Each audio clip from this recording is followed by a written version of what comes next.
Winter. 1880. The American Plains. They called it the hard winter, and for good reason. Blizzards buried entire towns.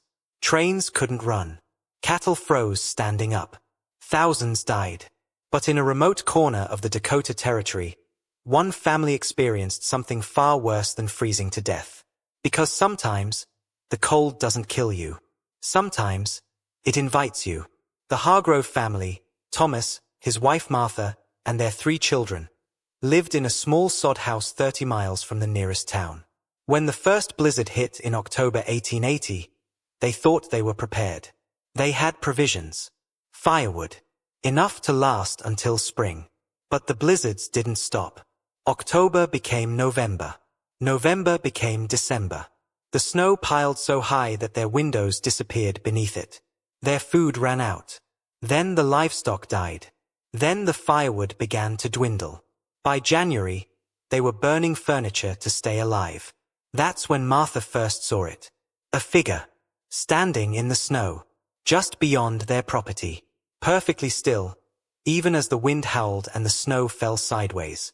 At first, she thought it was a traveler, someone lost in the storm.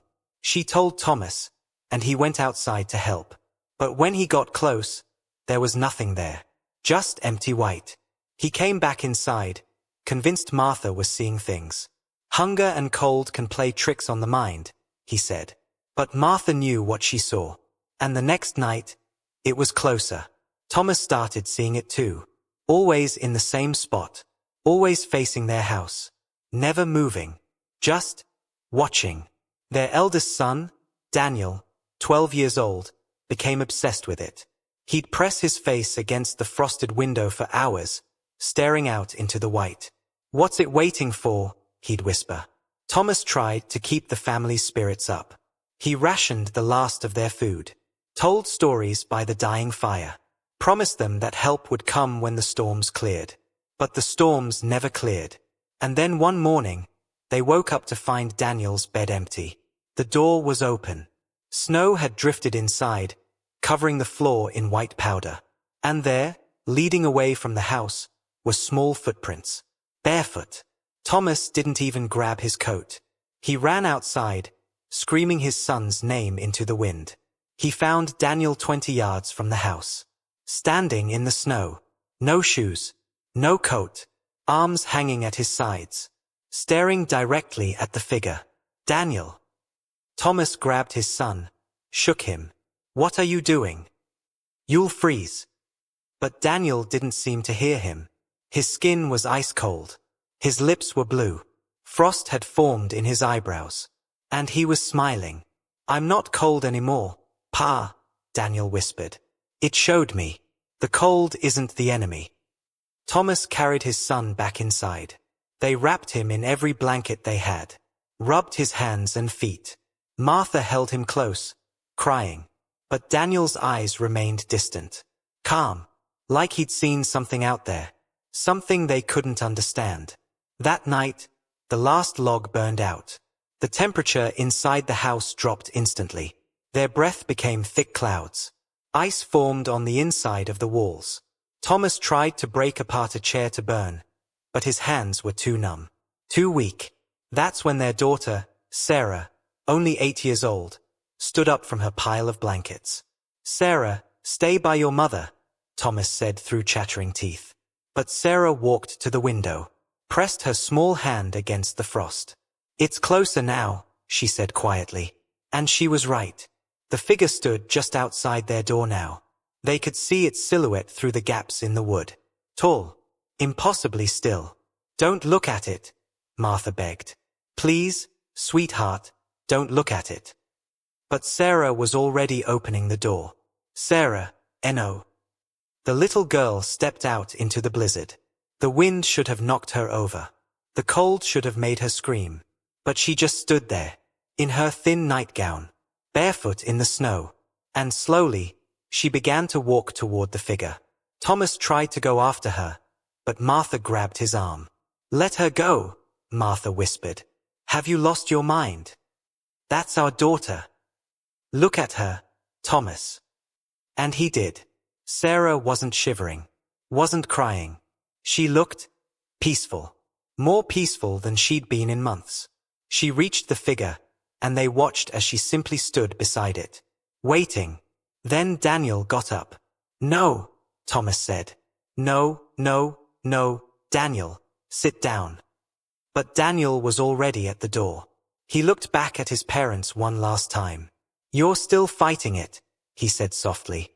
"That's why it hurts so much." And he walked out, joined his sister beside the dark figure in the snow. Thomas barricaded the door, nailed boards across it with his frozen, bleeding hands. "We're not giving up," he said desperately. "We're not. Help will come. The storm has to end. It has to." But Martha wasn't listening anymore. She was staring at the window, at the figure, at their children standing peacefully in the storm. "3 months, she whispered. 3 months we've been fighting, Thomas. 3 months of hunger, of cold, of pain.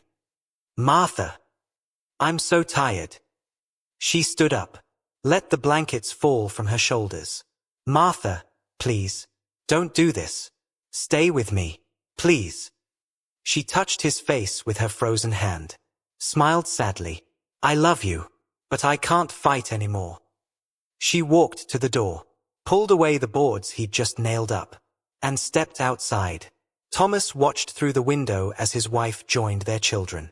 As the 3 of them stood beside the figure, perfectly still, perfectly calm, the wind stopped. For the first time in months, everything was silent.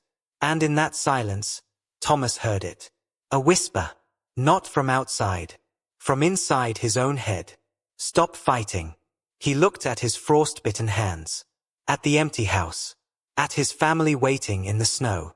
The figure turned, faced him directly, and Thomas understood. The cold wasn't trying to kill them. It was trying to free them. He stood up, walked to the door, and joined his family in the white.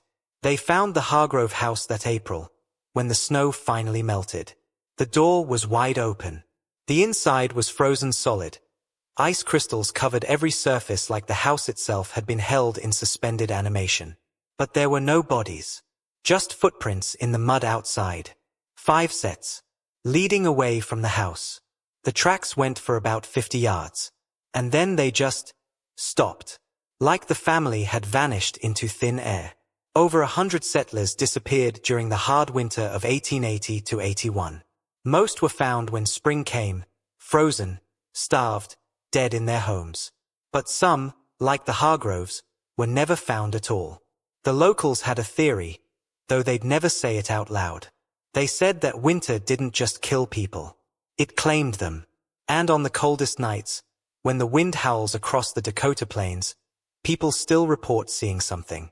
A tall, dark figure, standing in the snow, waiting. And sometimes, it's not alone. Sometimes there are others with it.